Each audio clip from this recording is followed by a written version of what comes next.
gonna give you guys here a little bit. So basically, this class is gonna be a little bit different from the other ones. It's a little bit more presentation. I was gonna prepare more to make it a little bit more hands-on, but I didn't think of anything. So, so you're kind of getting more normal presentation style, but I'd like to figure out how to do that. So first, I want to talk just so you guys know some validity of me. My name's Matt, and I have started quite a few different businesses, and most of them have been design oriented. The only one that you said I started a roofing company at one point in high school life, but other than that, I've been social media marketing for a company called Driven Social. I started, and then I also did more hardware design and electronics design with a company called Pro Box Mods, and I was modifying like PlayStations and Xboxes and like doing a lot of hardware stuff with those. So currently, we own HQ. We do a lot of web apps and mobile applications, and then we also kind of still run a website called BesideYourForever.com. It's a wedding app that creates like wedding invitations for people online. It's a really cool little app that we built. But what I'm going to focus on is the way you can apply, what we learned in this class from Zarin, and some of the things that I found is very applicable in the business world. First off, this is one of the biggest things that I can recommend, and I think finding a mentor is something that is often done more in school and not as much in your professional life. And I can't find anything that would be more wrong than that, because there's a lot of people who have done what you want to do, what your aspirations are, and it's a lot easier to follow them. Our company, HQ, we've existed a little bit less than 2 years, and I'm not trying to brag or anything, but honestly, our company, from what we're trying to accomplish, we're one of the best firms in Utah right now for the type of design firm that we are. And in under 2 years, that's pretty quick, considering a lot of these companies have 10, 15 years experience. And so one of the biggest reasons is because I found people that were smarter than me who just told me what to do, honestly. And we do it consistently still. In fact, there's one of the biggest internet marketing firms in the state. They meet with us regularly to give us advice on consulting. I worked out the deal with them so they would be willing to do that. They do all the marketing for ESPN and for Vivint and Kroger, and they've taught us their kind of route, and it's helped us a lot. So I can't stress that one enough. That is one of our biggest reasons of success in our business. Whatever it is you want to do on design, development, if you want to do it as a freelancer, that's definitely the route to go. Find people that have already done what you want, and then just ask them. This is another big one. This is kind of more for product ideas that you have. I'm sure as a developer, designer, hopefully you're going to come up with ideas and be working on them as side projects, and hopefully even try to create something really big out of it. Create an Instagram and sell it for $1 billion. Don't ever be shy of sharing those ideas with people. Sometimes because of the nature of our business, we get a lot of people who have business ideas and they want us to build their app, their app idea or whatever, and they'll pull out some NDA and want us to try to sign that to talk about their idea. And that's honestly the dumbest things you can do, because you're limiting the amount of opinions that you can get that will actually help it grow. Good ideas are very common, and we see really, really good ideas fail all the time because of the people behind them, not because the idea was bad. And so the chances of someone stealing your idea and making it happen are very, very, very slim. And if they did, they're probably the only right person to do it anyway, because it takes the execution behind it. It's not the idea that matters, it's the execution. So share your ideas with everybody so that you can get their opinions. We have business ideas. I have business ideas all the time, and I'll just tweet them out on Twitter. Hey, here's a really cool idea. What do you guys think? And just send it out to as many people as I can. But I'm not going to do it. hopefully you get feedback that help. This is something that I've also learned a lot. Ready, fire, aim.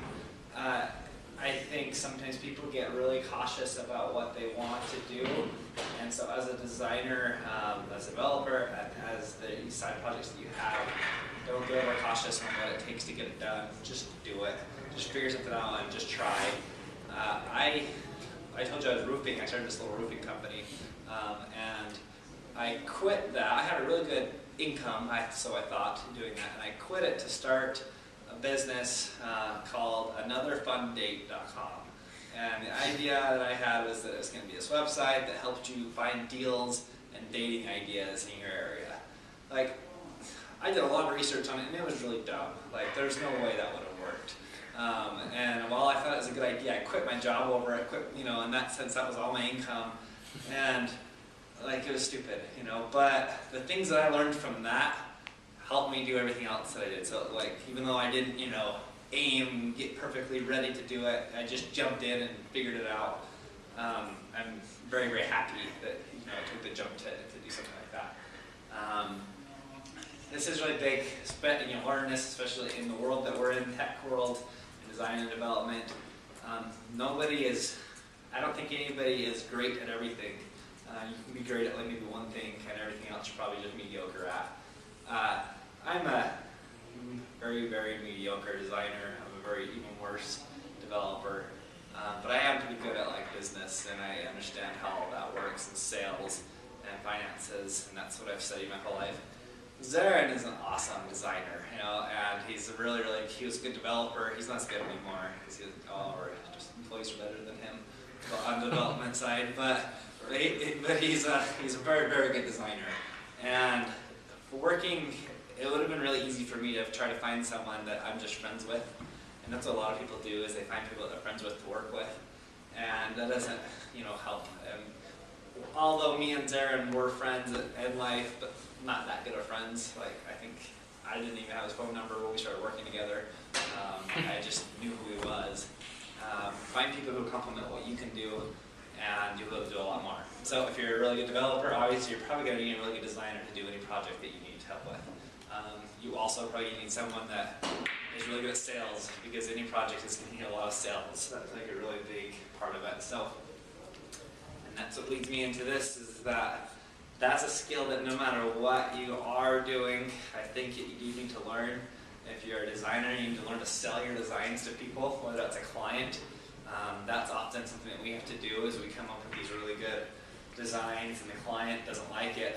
And so I have to sell them like, okay, I know you don't like it, but it's better than your idea. Like, we have to just sell it over and over. And it's because that's been a really big skill. A lot of people just roll over and say, okay, well, let me just do whatever you want. We've hired a lot of employees, and that's kind of a hard thing for them to do. They're great designers, so they submit what they have, and the client comes back and says, oh, well, I want you to do this and this. And they need to just come back and say, no, I'm not going to do what you want, because you're really wrong. Like, this is my job, And to be able to sell what you can do is a really big important thing. If you have a side project, so that's as important as anything. Our Beside You Forever, our wedding app, we designed a really great product. We have the best code that we could put behind it, and nobody came. We had to sell the crap out of it to get one sale, and you just need to plan on that. Plan on selling everything you ever plan, are doing. So. I talked about that a little bit before, but that your ideas are worth nothing, because it's like they really are. Like, an idea is just an idea, and it's the execution behind it that matters. And so, as a designer, come up with the ideas that you have, and try to get as much validation as you can behind it. But it really comes down to being just hustling, working hard. That's what makes good ideas happen.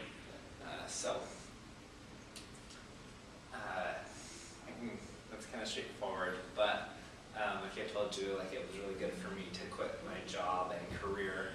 At the point in my life was to be a contractor, but I was in tech. I've learned that just starting whatever it is and not trying to put it off. It's really easy to put things off, especially you're in school right now. You know that putting off school, putting off homework, and all that kind of stuff is just really easy to do. You're always going to feel like you're overwhelmed, busy, and so if you have a side project idea that you want to do, you're really never going to find a better time than now to do it. And I think always the younger you are, the better, because you have a lot more room to recover from mistakes. And so, don't need as much sleep. Yeah, you don't need sleep, you don't need as much money, you don't need as much anything, you know. The older you are, lifestyle gets a lot easier to maintain, and it's a lot harder to lose your paychecks and things like that. So, sooner the better. That's big. A quote I heard once that I liked is that first you jump off the cliff, then you build your wings on the way down. I just really like that. We try to do that a lot. So, that's something that you don't see in Silicon Valley world very much. It seems like they can start apps and sell them for billions of dollars without ever seeing money. I'm sure that works for them, but I have found that if you have money coming in, a lot of the problems in life go away. And with business, that's very true. When we didn't have very much money starting out, problems arise, and you don't have room to absorb it and fix it. Now with our HQ, we have a lot more revenue that comes in, and so because of that, when there's a legal issue, I can afford to pay my accountant to just fix it, and otherwise instead of spending all of your time just trying to fix it. So, go back to sales, focus on getting money as soon as you can.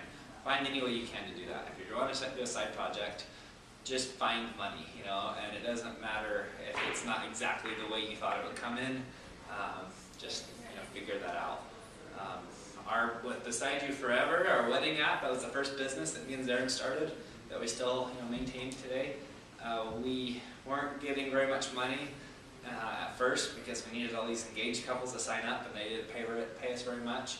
And randomly, this big Fortune 500 company wanted us to help them build their website.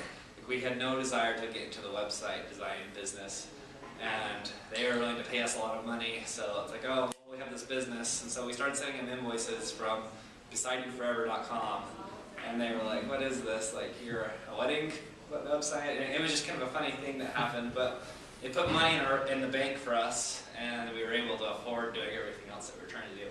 So, that's really important. And I think a lot of people who are trying to start something get way too hung up on this, and just don't worry about it. I actually had a judge give me that advice. He said, don't worry about anything of the legalities until it becomes a problem.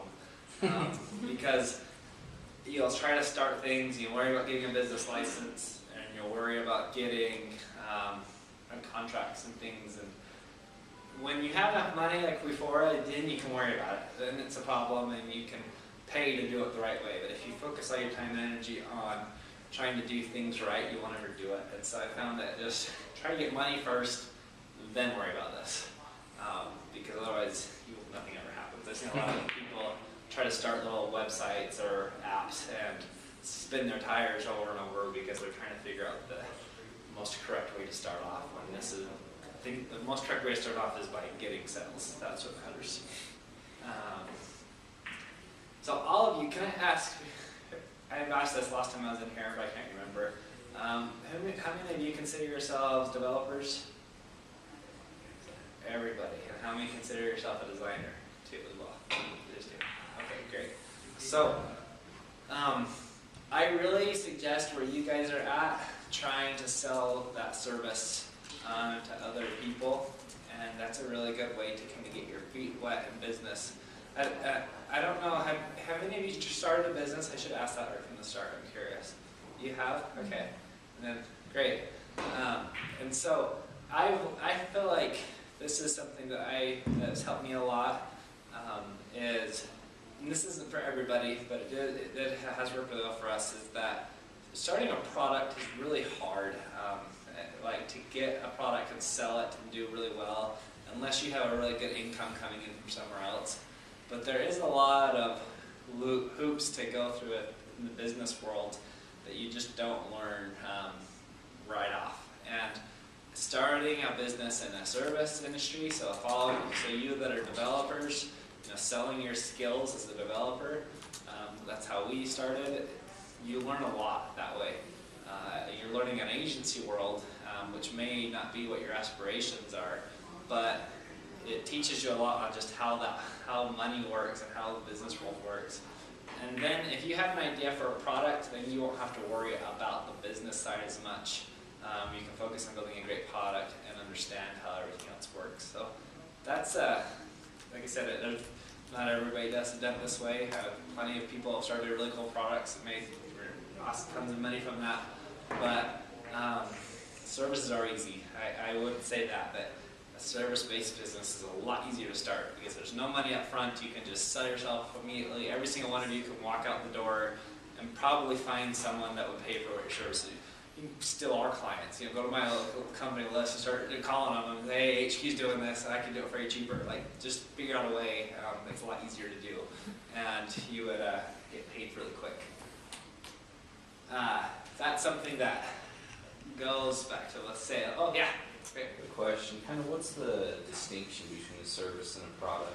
I've heard this mentioned a couple of times, but yeah, I'm not sure I understand it completely. So a really good example with us is that we have these two businesses, really, me and Darren do. We have HQ, and that's really a service-oriented agency. You know, we have, I think, 9 employees up there, and so people hire us, and they're really just hiring us to use our employees, you know, and so we're really good at design, we're really good at development, and so we build apps, we build programs for other people. You don't necessarily come up with the product. Not HQ doesn't, yeah. So essentially they're just saying, we build this product. Okay. So they're paying us an hourly rate, you know, our hourly rate is $75 an hour, and so for every hour that anybody puts in, that's what we charge them.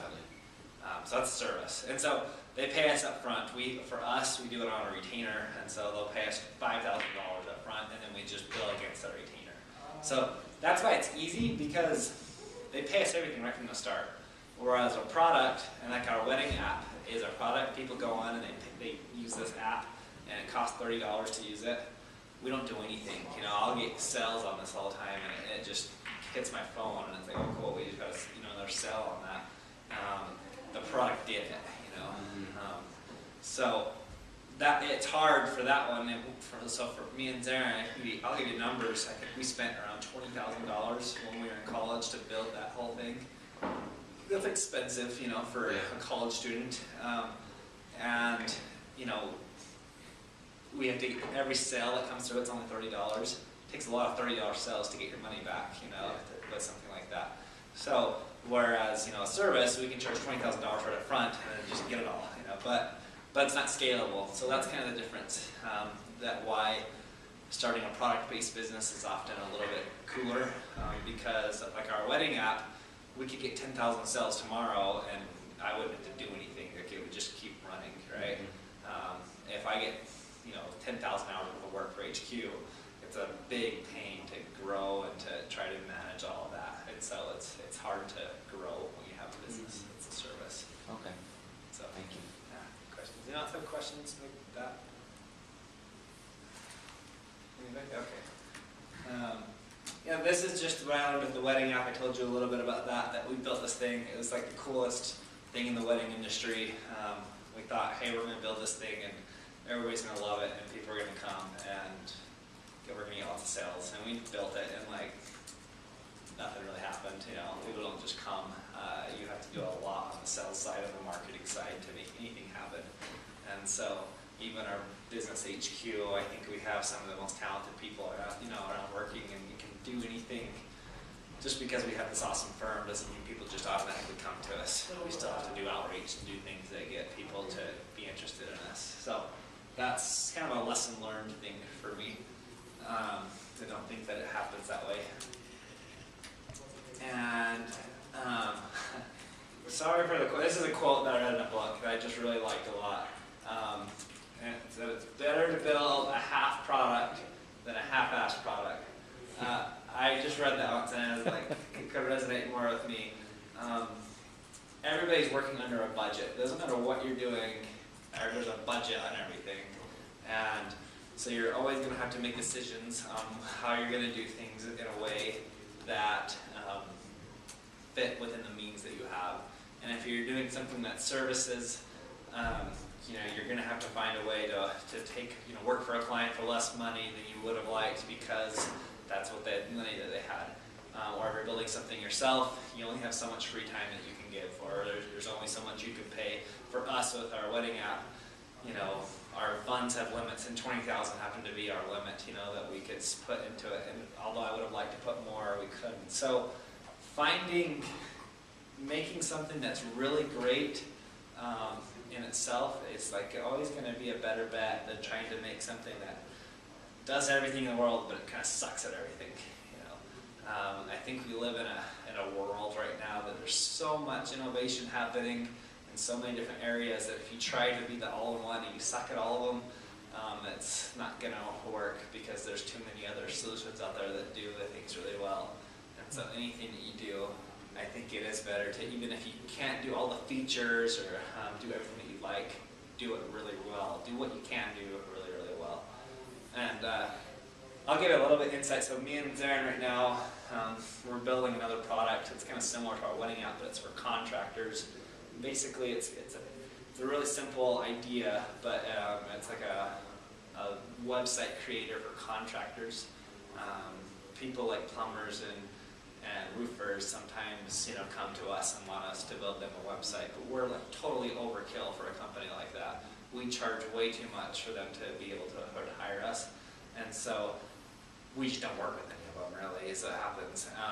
But I still think there's a very big need there. There's a lot of like WordPress and things out there that kind of do that, but a contractor doesn't know how. They know how to roof, they don't know how to use WordPress, and so we're building like this really, really simple create app that they just go in and type in their information, and it's going to use some template designed and just make them a whole website.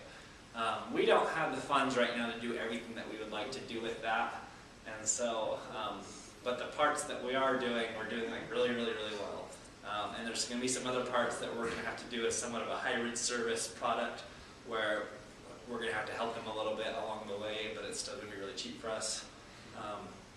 We probably could do all the features, but they just wouldn't be very good if we did that. So that's like kind of what we're trying to do right now with a new product. So yeah, that helps a lot. So I think that's all I have. Oh, okay. Nope. Fashion lady. I think that's super important for your guys' career. Even if you go work for someone, if you're not like over the top passionate about what you're doing, you're not going to be that great at it. And that's just like rule of thumb for no matter what it is you want to do. If you're passionate about design, you're going to be one of the best designers. And that's, Zarin is the best designer I think in northern Utah. That's all he does is get on these different design websites, and he's looking at stuff, and he's up till 1 in the morning sending me emails about these cool designs he found, and I'm like asleep. And it takes passion like that to be really good at it. Same thing with developers as code. I mean, people that are really involved in the developer community and post their GitHub and post things that they create out there so that other people can use it. That's showing that you're doing it for passion and not just for money. While money is always the goal that people have, being passionate about it first is what's going to make you really good at it. And so I hope that's something that you kind of like figure out early, because that's what it takes. For me, it's business. That's all I read. If you look at my books that I go through, I don't watch like TV. I read business books. Like that's what I like doing. It's what's fun for me. My wife, she gets to listen to me talk about business every single day when I go home, because that's what I like. She can talk about things that she likes, and I talk about business. Find your passion. And if it's not development, it can be design, or it could be business. There's lots of different facets of building a really cool company, doing fun things in this world, and just making it happen. So that's it. There's my contact info if you guys have any other questions. You can talk to me that way. So, does anyone else have questions? All right. I feel like I did. So when you're doing services for companies, let's say or someone approaches you, hey, we want you to build this application. When you do that, do you essentially sell them or they have all the rights to it after you built it? Is that how it's generally done? We used to do that. I changed my contract and I say that we have rights to everything that we build, even if they are paying us for it. And they can have, we'll forfeit that right if they pay us more. So I have that right in our contract. If you want to pay us more, I'll forfeit the right and you can have everything. But yeah, you know, in this case, we own everything. So most projects right now, we own everything that we make.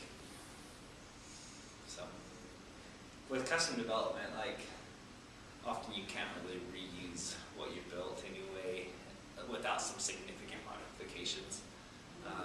So we're doing a project right now that's really similar to one we did about 6 months ago. So we're going to try to reuse things. And the reason we liked to own the code isn't so that we can go build our own products. It's actually so that we can help future clients and help just our processes always be faster, so we can make our prices cheaper. And so this new project that we're working on, hopefully we'll be able to reuse some things and make it cheaper for the client. But it's a completely different competitor, like different industry. You know, so.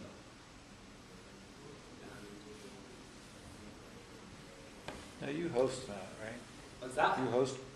Bluehost? No, do you use Bluehost? I mean, We have used Bluehost. We use lots of different things. We Amazon Web Service, Bluehost. Bluehost is really good, I think, for just front billboard websites. So that a website doesn't do anything; it just billboard. But we use like Rackspace for a lot of back-end projects.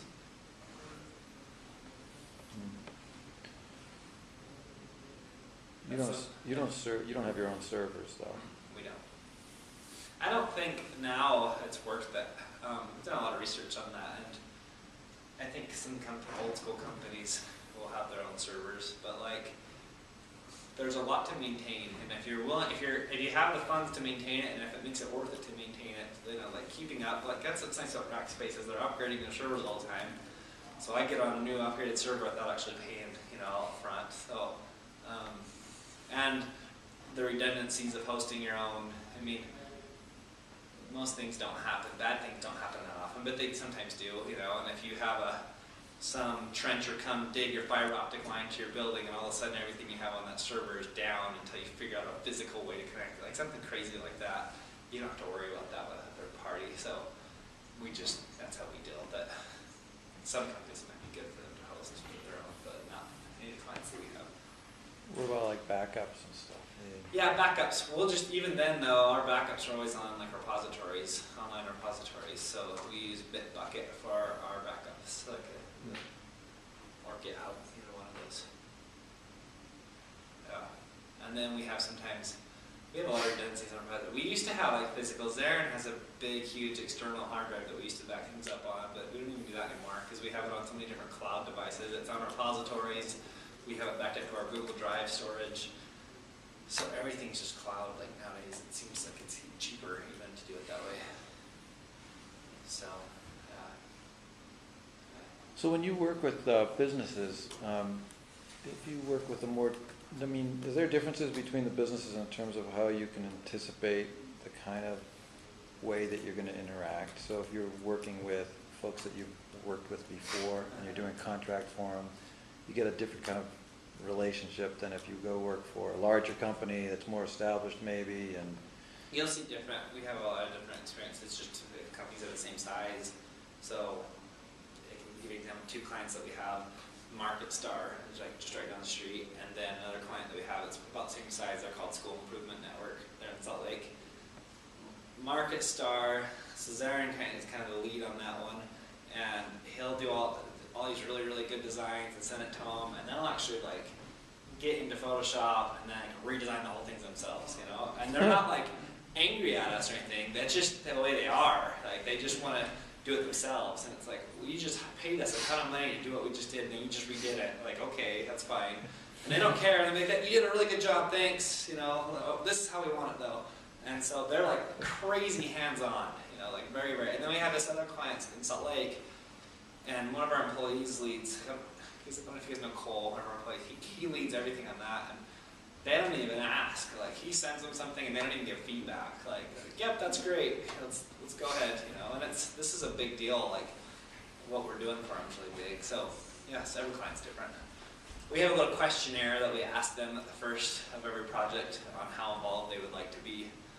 and that kind of helps us gauge how we should approach them. Because sometimes people get mad at us because we're not like updating them enough, and then we'll have like another client that's mad because we send them too many emails and updates. You know, so it's actually really hard to like try to figure out once you work with someone long enough, you kind of have that figured out. So that's like joys of agency world, is you're always with these different companies, and so it's always like kind of a learning curve on every single new client that you have, how to work with them. So, So how do you, I know, I'm sorry if this is a little off topic, but I guess I'm thinking about, you know, different companies now, because you're talking about these different cultures essentially that you're kind of tapped into. How do you tease out what they want when you talk to them? a lot of times it's in the very, very first conversations. We try to get a feel for that and asking just lots of questions and what they're looking to do, what goals. And like I told you, that little questionnaire that we have, we talk about the different goals that they have, and then it's a game. Honestly, the game is what they want, what they should want, you know, and what's in between there. And so there's, you know, some clients it's like you have to give them what they want even if it sucks, and others we can sell them enough that I know you want this, but listen to us. Our opinion is actually really good on this subject. So that's kind of just kind of a field game on how you can be with different people. So you ask questions. I mean, do you have a questionnaire that you actually, like a written questionnaire? yeah, we send it to them every time. And so we'll ask them like, what are other websites that do what you like, you know, things like that, other apps that you like, try to get a feel for what style they're looking for, things like that. So just compare it to what else is out there. Do people often come back with Google and Apple as the ones they... Yeah, every time. Yeah. Okay. Apple, we get the phrases, make it Apple-esque. We have so many people that say that. I can't count how many times that's been said to us. Make it Apple-esque. I don't even know what that means. And yeah, they come back with that, and it's unfortunate because the Apple has very different goals than what a lot of companies have. You know, so their design style is tailored around the goals that they have. And so if you're a product business selling phones, then Apple's a really good person to look to. But if you're selling a software for teachers, then Apple's probably not, you know. And so that's kind of like back to sales. I have to tell them that, you know, that this isn't the route to go necessarily. Google is good enough because they have so many different products out there that there actually probably is a good product that would be, you know, for web apps that does fit Gmail and Google Docs and Android. Like they have such a good array that you can compare it to. How many of you are interested in doing like services as a business, like selling what you do? Are any of you interested in I that? haven't really thought about it. But yeah. What's that? Same here. I'd So like just maybe, but not necessarily, not sure, or well, I had like, oh, I want to make this. Yeah. Oh, I want to do this, but I never really thought about. I could ask, like, you know, hey, do you want me to make you? You know, I've never really thought of yeah. doing that. I guess. I haven't had like our products aren't like just like outstanding, you know, successful yet, but I feel like service has been a good thing because we see so many people that fail, and that's fun. And maybe then pay us, you know, so I learn from it, you know, even though I didn't fail and succeed. A lot of our companies that we've worked with are startups that, you know, receive $1 million in funding afterwards, and we help them get there. So that's kind of a fun process to learn on a learning side. And I was just going to give you some advice, like if you're interested at all in doing it, find the most influential person you know and go work for them, maybe them for free if you need to, and just pretty much shoot for referrals. That's a really easy way to get sales. If you're not like a sales guy and you don't want to go try to network and do things like that, that's easy. Just go find someone and work for them at a cheap rate or for free, and you're guaranteed to get people if they come to you. So just prove that you're good at it. Most of our clients have come from things like that, like because we worked for them at one point, and now all of a sudden, like we have like one guy that he sends us referrals like every other day. Someone calls, and he just knows so many people. Some people who trust him. So like that's just a tidbit of if you want to do it, that's an easy way. I feel like it'd probably be difficult to kind of get the ball rolling. Yeah. Hey, I can make you an app. Yeah. Pay me $5,000. Yeah.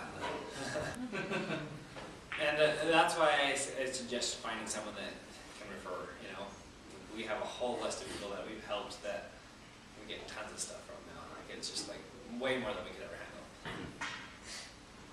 We have a lot of people that come to, you know, us and looking for, of course, when they come to us, they're thinking, hey, you know, you must have students that want to get internship, you know, free experience kind of a thing, Yeah. which is the case on occasion, but for the most part, Yeah. you know, people actually want to get paid, so. Yeah. Yeah. Yeah, if someone approaches you to do it for free, I don't know if I would do it. I would only do it for the people where you're sort of offering it, you know, for free. Think of someone like Alan Hall, right? Like, I don't know if you guys know who he is. He's the founder of Market Start. Just someone that like knows everybody, you know. That's the kind of person that is going to have more contacts, right? Not just some business. Like I probably would do that if we were saying, hey, we need some interns. You know, like you're not going to get too many referrals from me because that's my business. So, but anyway, yeah. Yeah. Yeah, I suppose if I have stuff coming in, I could just post it up or something Yeah. somehow. But we do have a lot of stuff coming in. People are looking for people, and then they realize that they'll have to pay for it, and then, Yeah. They're gone. well, they have to find it. They end up they need the service at some point, right? So, or they need the employees, one or the other. My experience, if people are looking for free work, they're probably not very dedicated in whatever it is they're trying to do, so it's not going to be that successful of a project, you know? People that have something really awesome that they want, like, they're willing, if it's awesome, they're willing to put real money into it. So, It's true. every client that I've ever had that's tried to be really nitpicky on price has always been kind of, and so we'll just shut them down when they start doing that.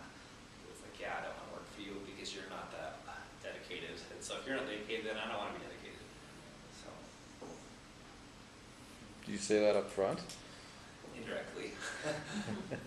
But we just won't budge. Like a lot of people think that it's just a different kind of world. Like if you're trying to like go down, you know, there and I had a conversation in a half hour or an hour ago with a client that was trying to lower our rates and things, and it's like, sorry, like, this is just the way we work. You know, you can go somewhere else if you're looking for a crappy app, but we don't do those. We like doing good ones because it doesn't help us to do crappy work because then I can't show it off and I can't say, hey, look at this really cool thing we did, so I won't get the client. So it just doesn't help us. So, that's like that is the caution of doing free work though. Is it's always you're never dedicated to something that's you're not getting paid very much for. So while we've even done free work for like charities and things like that, it's always on the back burner, and so it kind of sucks that like I'm not going to just put all my resources into something that's free. So just know that. Be aware if you ever like for family members and things like that. Even then, I don't give family members deals, unfortunately, and because everybody and their dog wants me to build them an app or a website. You know, I have a lot of family, and so what my solution is that I just refer them to my employees, so you can have them build it, but it's not. I'm not giving you a deal because it just becomes a strained relationship if you're not dedicated to something that people want. So. That's good. So no educators discount. Yeah, the only time we get discounts is when there's a really big, like long-term client, you know, or if we just have, you know, like a duty to someone. So like I brought up Alan Hall. We're doing 2 websites for free for him because he paid for my school. Like I had a scholarship through the Entrepreneurs Association of Weber State, and he pays for that. And he paid for my wife's school because she's the president of it, and so like he paid for Zaren's school. So, but they have a really good scholarship. If you guys aren't, I don't know how much school you guys have left. You guys probably don't have very much, but that's a really good thing. You should join the Entrepreneur Association. But so anyway, we did it for free for him just because of that. But yeah. Yeah, that's a good plug. It seems like there's not too much competition yet for those, right? Or For what? the entrepreneurship positions, or? Yeah, there's not. Yeah, but, like, do any of you have like more than a semester left of school? You guys are done. Yeah. Okay. Well. Yeah. Okay. I didn't know that. Okay. Yeah, and then that's a. So you stick to 75 an hour for the most part, no matter what, and I'm assuming that's like from the start, right? Yeah. You start talking to them. Yeah, that's usually brought up pretty quick, and that's one of those things that, like, I think an hourly rate is very superfluous, honestly, because I can say any hourly rate, and if you're gonna work, like, the budget is the budget, and so if there's some designers that are $150 an hour, but they can do it, in 1 hour, what another designer can do in 4 hours, and so it's like same for us. What Zarin can do in an hour is faster than what most designers can do in like that amount of time. And so I think it's kind of a hard thing. It's mostly like what's the full budget, and we'll try to work within that. Well, so what about so when you go back, I guess I keep going back to this and I apologize, the discovery process, like how many hours do you usually take for something like that? Talking to folks and. Honestly, a lot of it is just figuring out, so with our discovery process, I'll just bring it right from the start, like, what's your budget, and so they'll have, because they might have some big project that their budget's $70,000 on, and it's not that I'm trying to figure out how much can I milk you for, like, it really isn't, because if if they need a $10,000 design, I can give them a $10,000 design, that's pretty dang good, but if you want to see what a $100,000 design is, like, we can give you a $100,000 design, and that's going to be really, really good, so we'll put a ton of time into it. A lot of it in the first, once we actually get signed on with a client, our first, 20 hours is spent on that discovery process, on really figuring out what our suggestion will be, and then it might be coming back with, yeah, we think that this should take this amount of time, and so they'll pay us for it to actually do it right. Sometimes I do research up front, like, I don't charge for my time, and so I do a lot of research to find people, like, So you go into the meeting with knowledge already, yeah. and you don't charge for that. I don't ever, like, my time doesn't ever get charged for. Like, I consider myself overhead, in a sense, like, our employees are the ones that they're hiring and everything, and I'll do everything I can to get. So.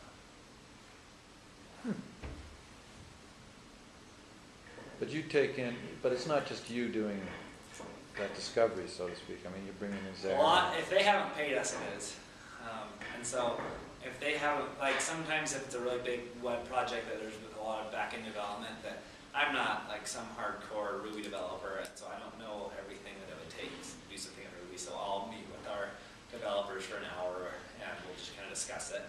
But that's it. That's the most. Sometimes we do paid proposals, and so when it's really complicated and they do have a tight budget, but they're interested, so they might pay us like $200 to put a bunch of time into something to figure out if we can even do it, So that's sometimes, but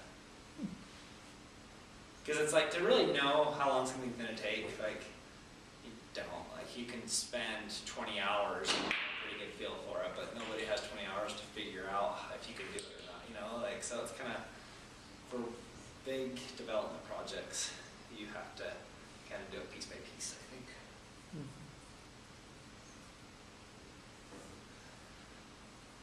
But, yeah. Thank you. Do you work with people only in Utah or like out of state as well? I'd say 50% of our clients are in Utah and 50% are outside of Utah. So right now, one of our biggest clients is in Ukraine. Yeah, that's like one of our big ones right now that we're working on. We have another one in Arizona. I don't even know, honestly, where most of them are. We have 2 in Arizona, I think. That's just funny. I don't even know where they are. Where's Jables out of? Are they Utah? No, they're Florida. Florida. See, yeah. So it's I'd say about 50%'s out, maybe even more. Probably more like 75% of our clients are out of state. When you work with the people who are remote, do you, like, what sort of tools do you use? Could you like video conference with them? or Google just- Hangout, yeah, we just Google Hangout all the time. So with all those big clients, like, we try to do like a Google Hangout once a week. FaceTime does help to do, you know, even though we have so many tools that we use for remote working. I don't know if you guys have heard of Basecamp. That's what we use for our project management, and that's really good for collaborating. But yeah, we'll just do it online. The guys from Ukraine don't speak English very well, so we don't do Google Hangout with them because we don't understand them. Like they'll try to talk to us and say, I don't know what you're saying. So it's better to do it through email because that's a lot more clear with them. They can speak English pretty well through email, like they can type it, but they can't talk it very well. So we've worked with clients like from Ukraine, from Mexico, from Australia, from Germany. I don't know, yeah, I think a lot of different countries, ironically, should find us. So,